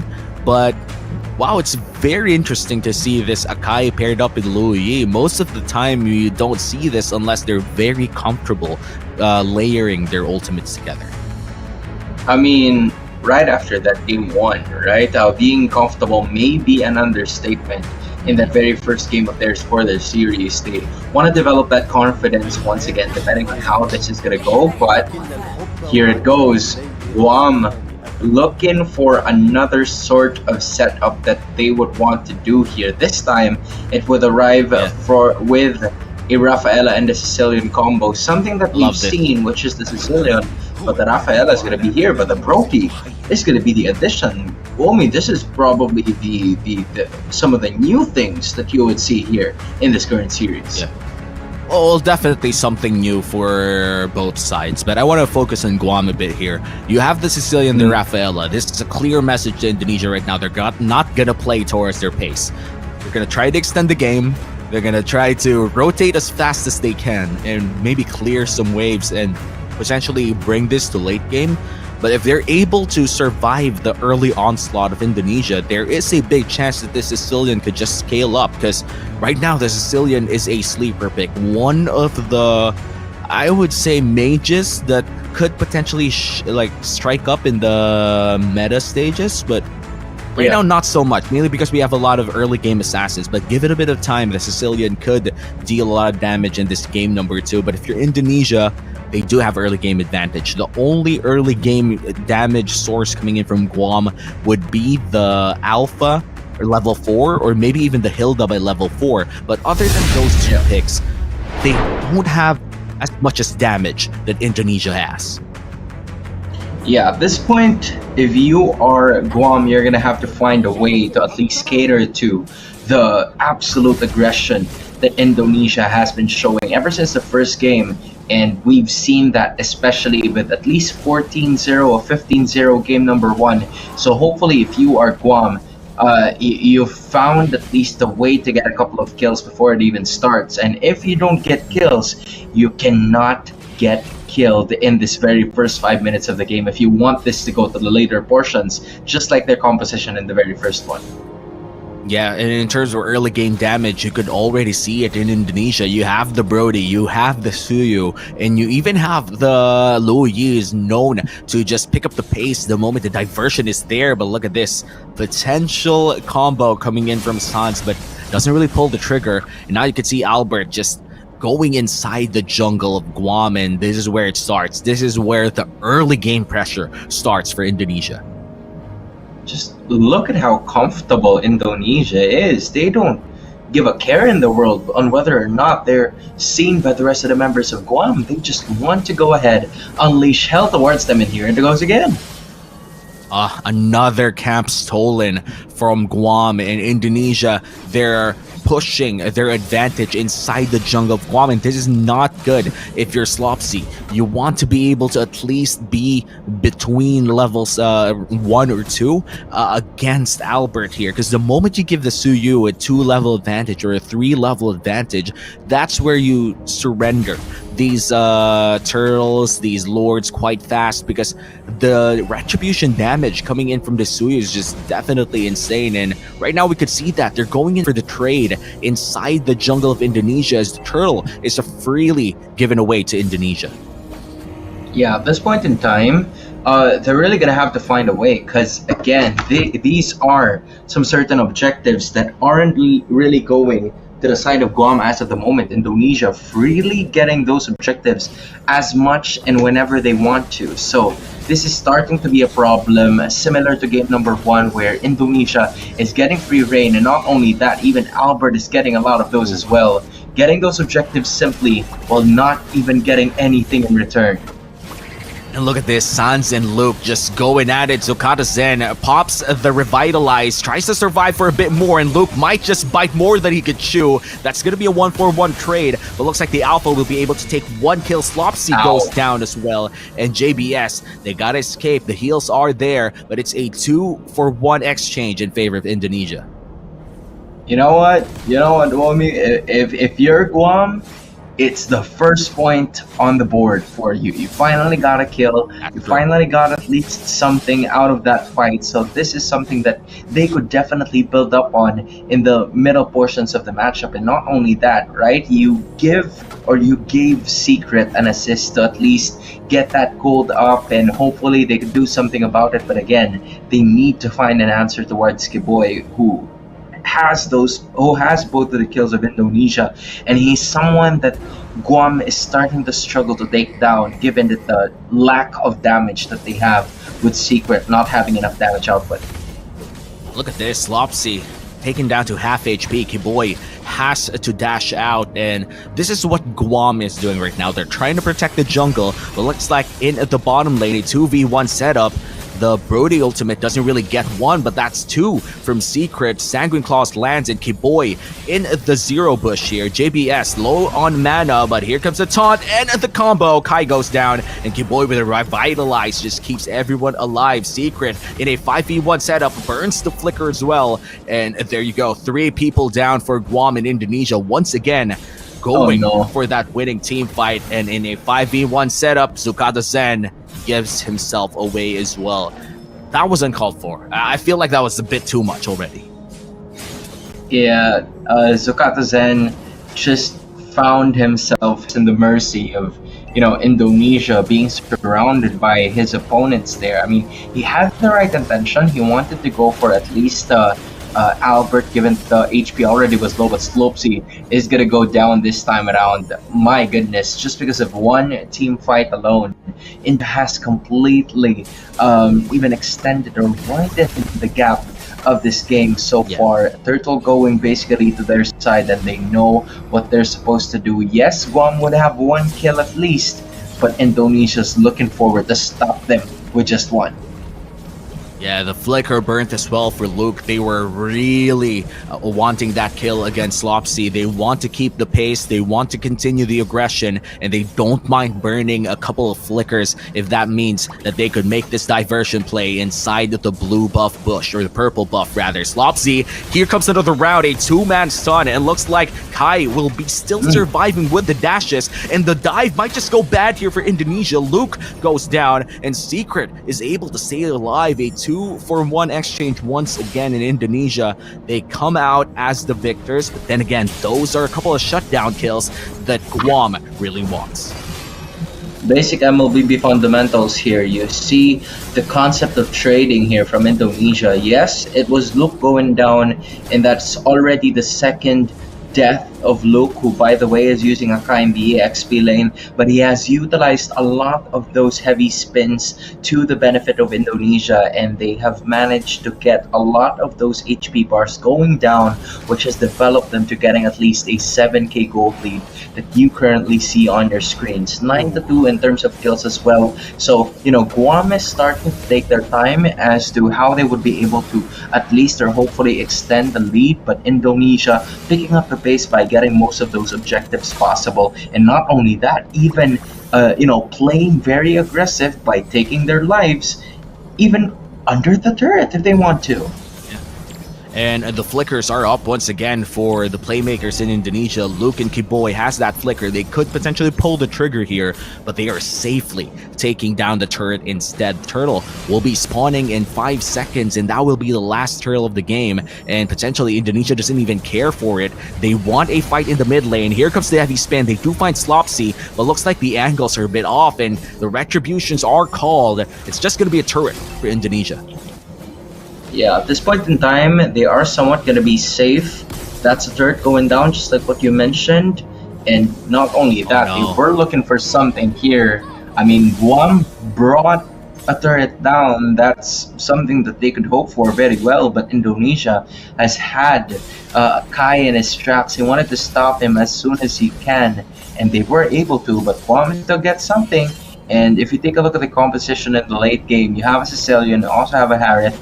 I feel like they're good to go for like the wave clear, but all they need to do is the damage. And Indonesia is doing their very best to make sure that that doesn't happen, so they won't have a hard time in terms of the late game. Yeah, and wave clear is the game here for Guam. Their main wave clearers, such as Kai and Secret, cannot die, cannot be sacrificed in the long run. You need to farm these waves because they cannot go outside of their pace right now. The Lord is already up. I think Indonesia opted to wait for the Lord instead. They did not get the third turtle. They waited for it to mature into a Lord and got that big objective instead. And now Zuka to Zen, a half HP already, and you could see that the power spike coming in from this Brody is already felt, while Secret still has to farm for quite a bit. Yeah, you see the damage output that both Kai and Secret are landing towards Luke. It has been completely ineffective, which is why, Zuka to Zen wants to go at it, but to no avail. Oh my goodness.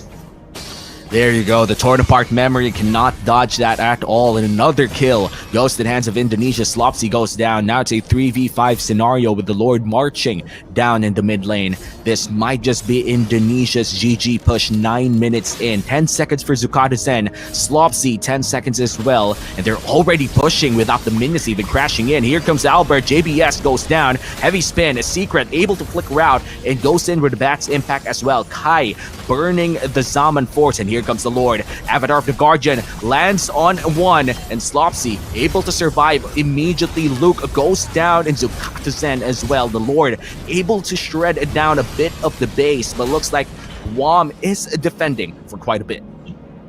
Yeah, they're trying to find a way to still keep this in play. Minion waves both at the middle, top, and bottom.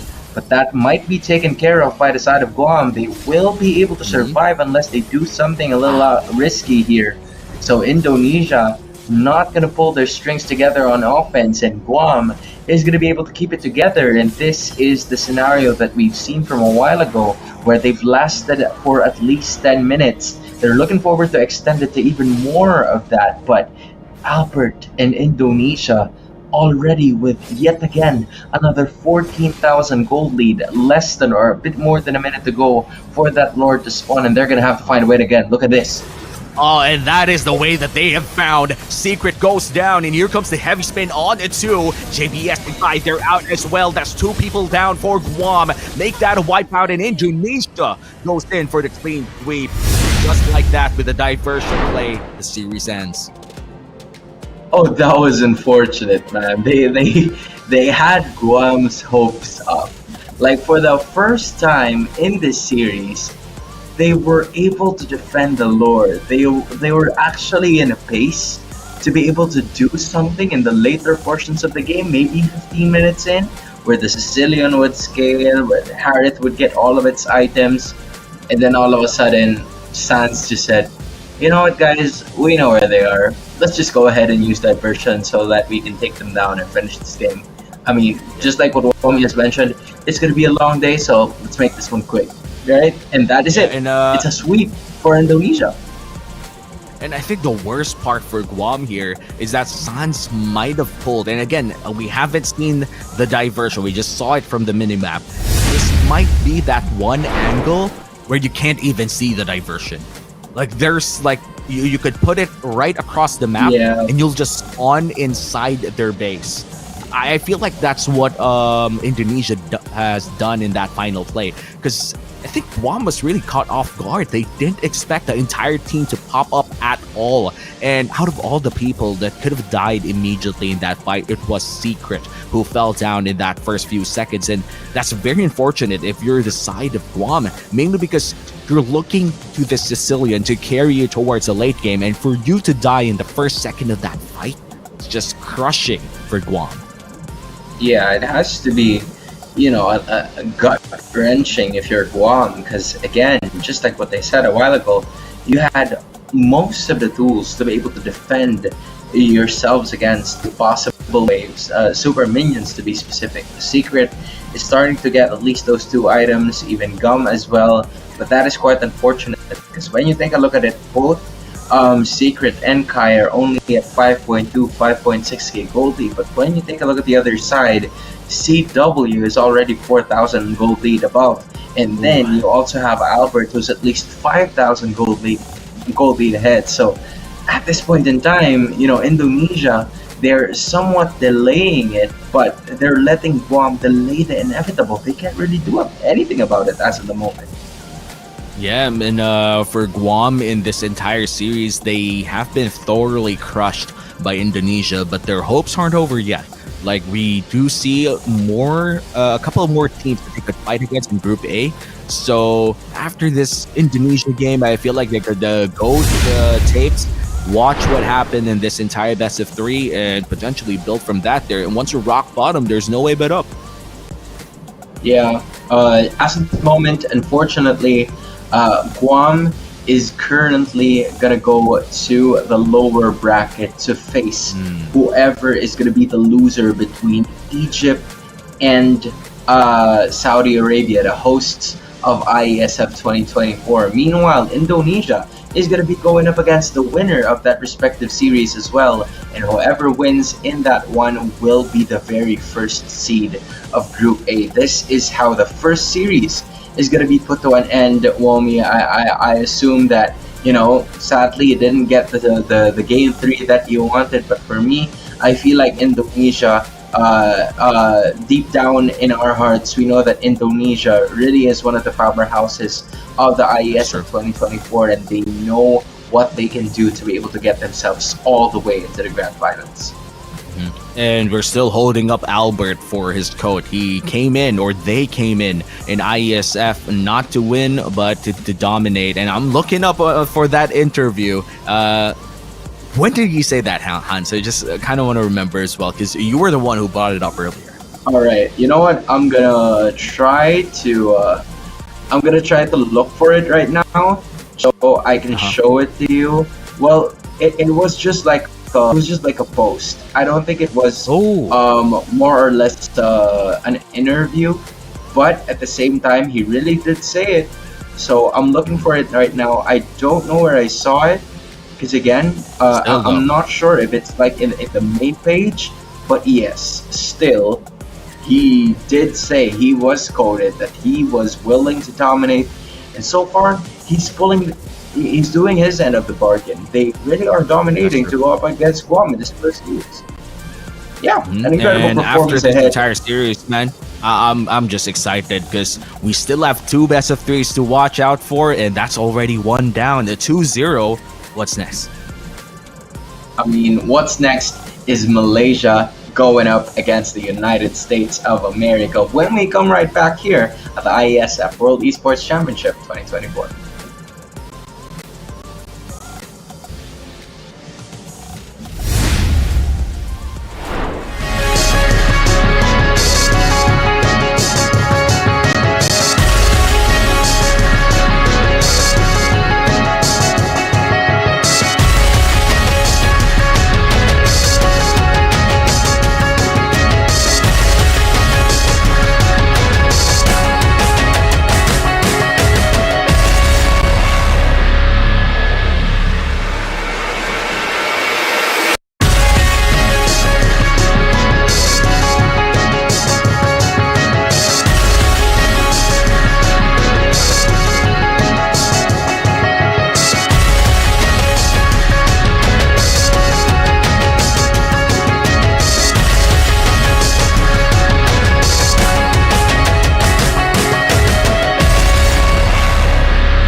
Well, when you finally believe it, we are back still here at the IESF World Esports Championship 2024. It's currently held at Riyadh, but we're going to be your casters for the English stream. Hans Galleria and Omi together with you guys to give you, hopefully, the second series of tonight slash today, wherever you may be from. Because if you are from Malaysia, most of y'all are probably trying to stay awake. But if you're from the USA, you're probably wide awake and enthusiastic about what's about to happen, because these are two powerhouses. Or should I say, two different servers in a familiar territory, if I should say that.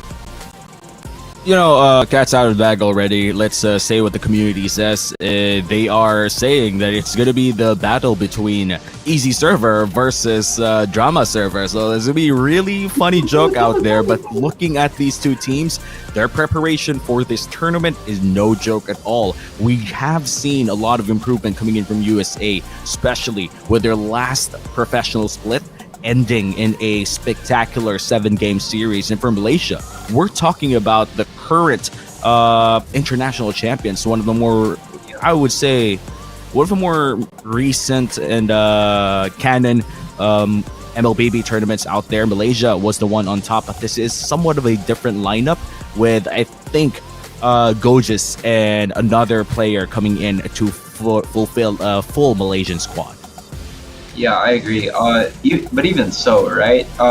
Malaysia has at least maintained the core of what has been the champion team. Yes, it is less of the imports from the Philippines, but again, this is now a full-on Malaysian squad that has continuously performed every now and then. And I feel like this Malaysian team is going to be spearheaded by Stormy, one of the best mid laners, or the best mid laner in Malaysia, in my opinion, and one of the best mid laners in the world as well. I feel like this is something that you could really represent. But going up against them, first off, it's going to be the roster of the United States of America. You currently see them right now. That's Best Player 1, Fried Chicken, Poon, T, and Shark. Looking sharp with those outfits.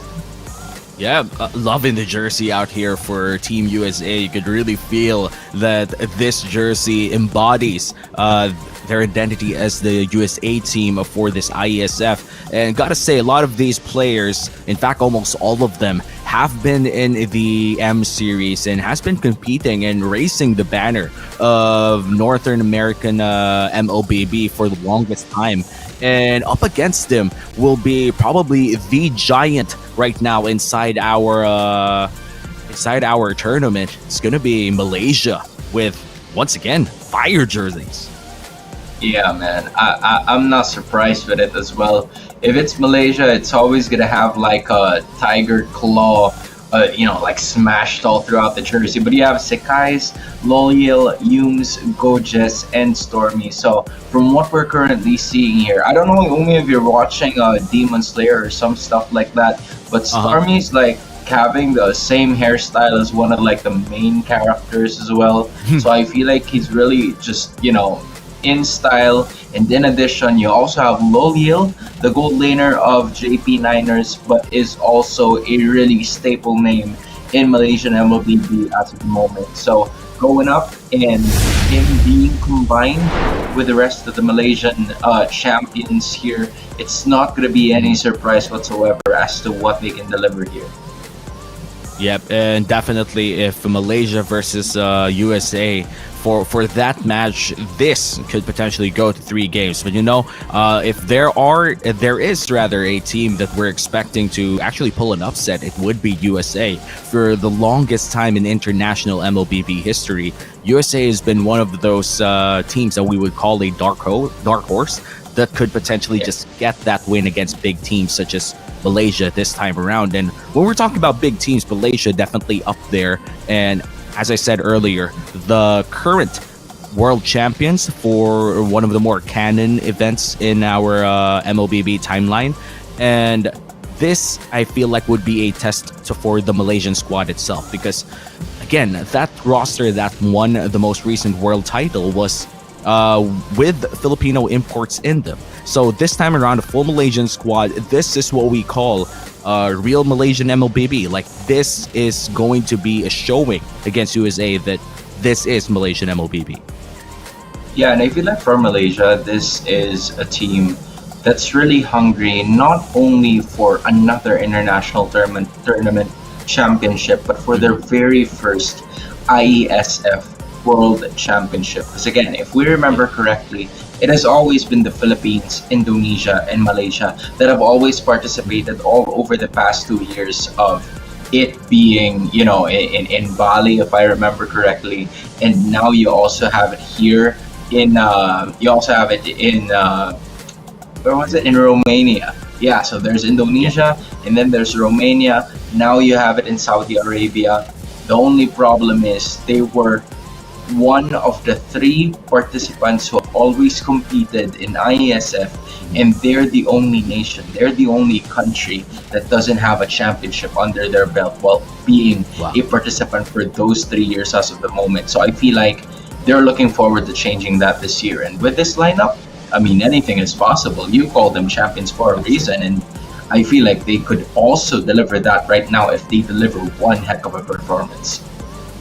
Definitely. And for Team Malaysia, especially in this IESF, with the Filipino imports gone in the... Right now, this is the Selangor Red Giants for that we're looking at, but with 2 other players right in the spots of Innocent and Cram. So I feel like when we assess this, let's look back at their most recent run in their local professional league. They did lose in that upper bracket match against Todak, which means that they do have that tendency to feel a bit less heat, I would say, during the start of the tournament. And this is day 1 of IESF, and if USA would pull an upset, I feel like this is going to be the time to do so, considering that Malaysia hasn't gotten their feet wet already or even warmed up yet.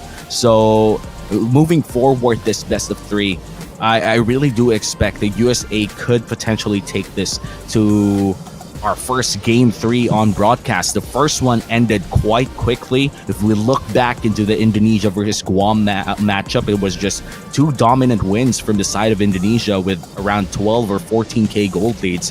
But this time it's going to be a bit closer for sure. It's going to be Malaysia versus USA, 2 teams that historically played good MLBB internationally. Yeah, I feel like for the United States of America, they've had some history with them staying in the upper bracket, especially when you take a look at the 3rd installment of the World Championship, where most of the players were from BTK as well, whereas you have some players from the current BTK squad who's also going to be competing for another international championship very, very soon, or maybe just 2 weeks from now. So I feel like this time around, we're kind of like used to seeing Mobazane all the time, right? We're always used to seeing him being part of these international tournaments together with Shark, together with Zia and the like. But now they're going to be having best player. Just imagine, right? After all of that banter in the NACT Grand Finals, they're going to be teammates all of a sudden, right? So how does that dynamic work? I mean, for USA, this is... I love drama server, bro. Right? This is literally gonna be, the rest of the members in. Like, the question is, of course, how would you beat one of the strongest regions in the world as of the moment? And how would you mesh well with someone you just talked a lot of trash about? There's no other way to put it, right? Yeah. Well, if I'm being honest, I feel like that's already settled for now, considering looking at their run back in their most recent professional league locally, which is NACT. They did lose in the upper bracket as well to Cloud9. That was a tough loss, but then again, similar to what Malaysia did, similar to what the Selangor Red Giants did in their own MPL, they were able to climb from lower bracket to upper bracket and beat the team that beat them at first. So I think after Cloud9 eliminated them from the upper bracket, they met again in the grand finals, only for them to make one of the biggest comebacks in NA MLBB history. That was I think a 3-0 to a 3-4. It was a best of Yeah. 7 series that they just turned around, and that Cloud9 roster was no joke. They had Nats from RSG, they had Basic, they had people who played in EWC, and they even had Midnight as their coach. So that was a big statement win coming in from the boys that we're about to watch right now for USA. And now that they're up against Malaysia, up against the current world champions, if we're looking at MSC, it's going to be a harder match for sure. And hopefully after that long series from their NACT Grand Finals, they've learned a lot of lessons in the early game. Because if we're talking early game, Malaysia knows how to play that so well.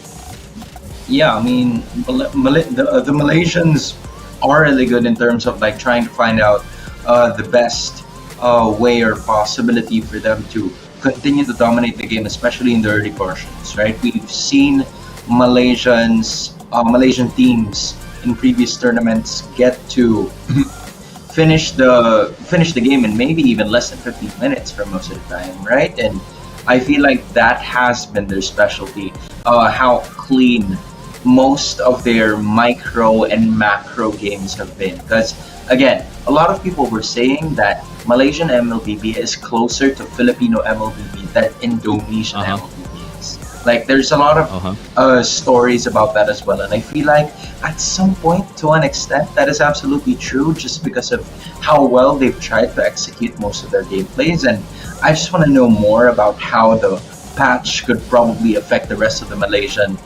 representatives here, because just like from before, right? Just like from before, let's say Luke is going to be added to a Fnatic Onyx roster from Indonesia.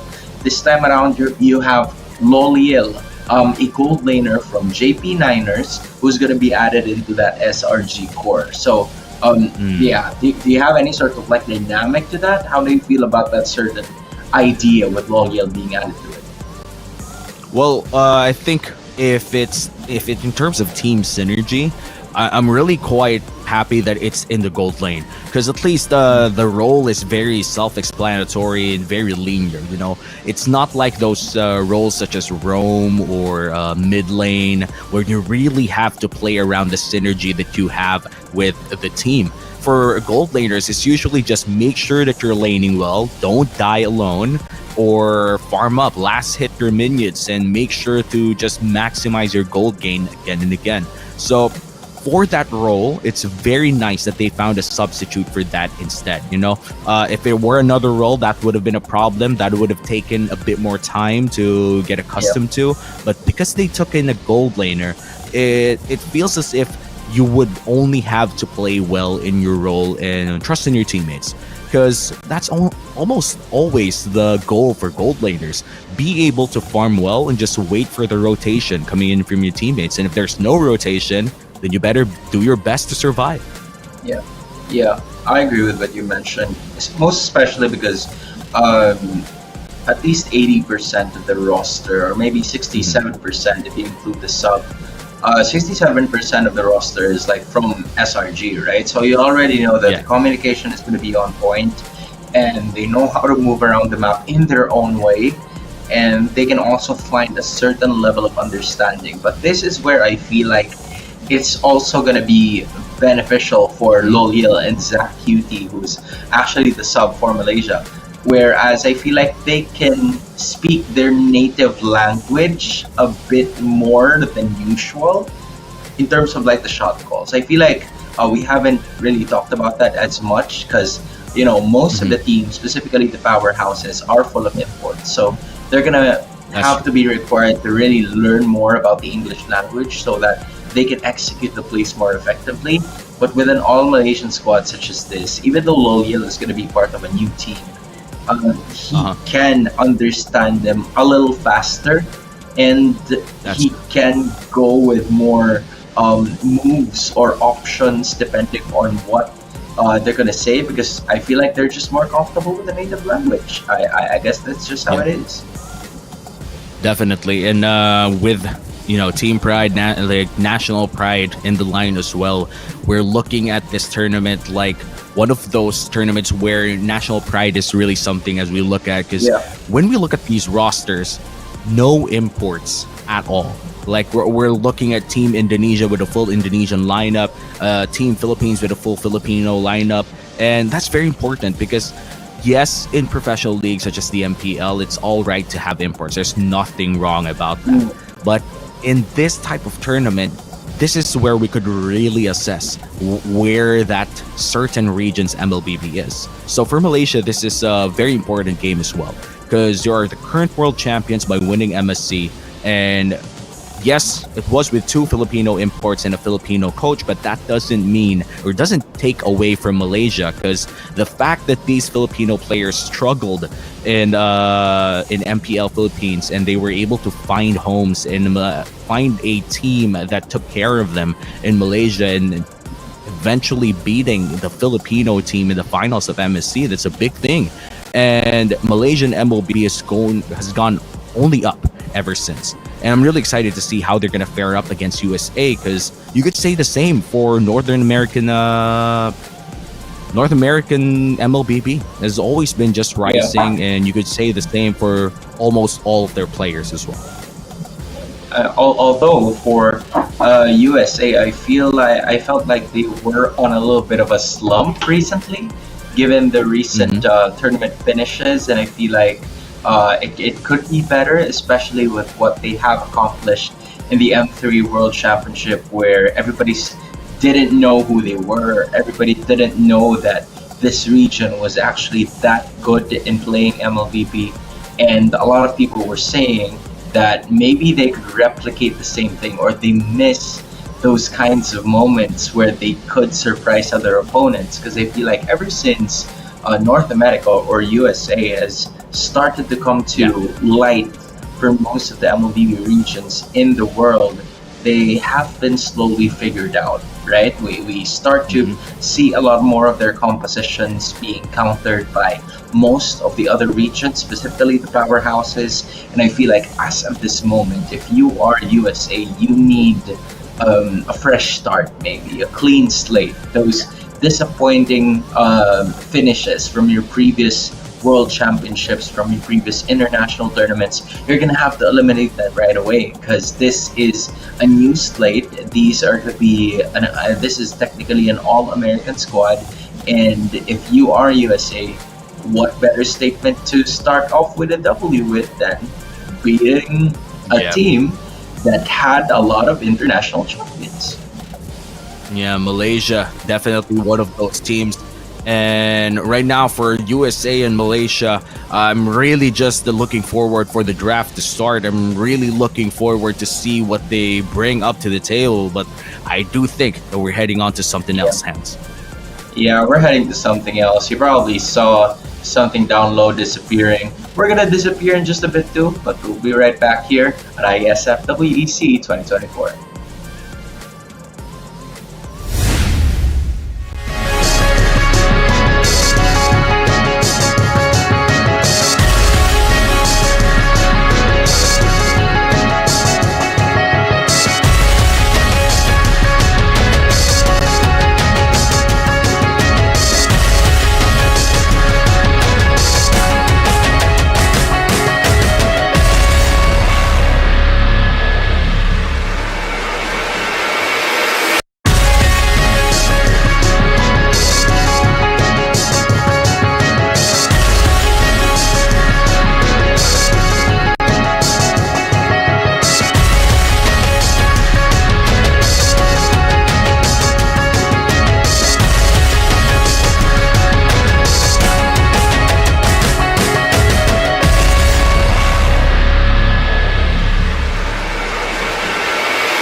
welcome back to IESF World Esports Championship 2024.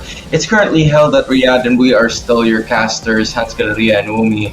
And just like you guys, we are also about to witness what could possibly be a series between Malaysia and the United States of America. Although I feel like, unfortunately, we're not going to be able to see that today given the recent events. I'm sure the matches are going to be as intense, but even so, I feel like we're going to be witnessing most of those results probably in another set of hours, because I was about to say yesterday, but maybe for other countries it's already the next day, honestly. Yeah, and for a lot of the viewers here, we've been waiting all day and all night, and sadly, we won't be showing you guys the action, but that doesn't mean that the action won't happen, because tomorrow, the next day, we're gonna see what happened in these matches, and we're gonna just deliver everything to you guys. And surely all of these players, Team USA, Team Malaysia, and all of the national teams about to compete today will definitely have a great time playing MLBB tonight. I honestly hope that we get to see at least one of these two teams. Maybe the highlights would be wonderful, or maybe at least one of these two teams can make it into the top two. Because as far as I can remember, right, it's Morocco, the Philippines, Malaysia, and the United States of America. So, I don't know about that group. That group has to be intense, man. There can only be two teams that will make it out, and I feel like that's gonna be the case there. But we're about to figure that out in the next set of hours for day number 2 of the World Esports Championship 2024. For now, this is going to be it for us. Once again, my name is Hans Galeria, and together with me is Romy. Thank you so much for tuning in. Make sure to tune in again tomorrow, as we will make sure to deliver the intense matches again for all of you guys. This has been IESF World Esports Championship 2024.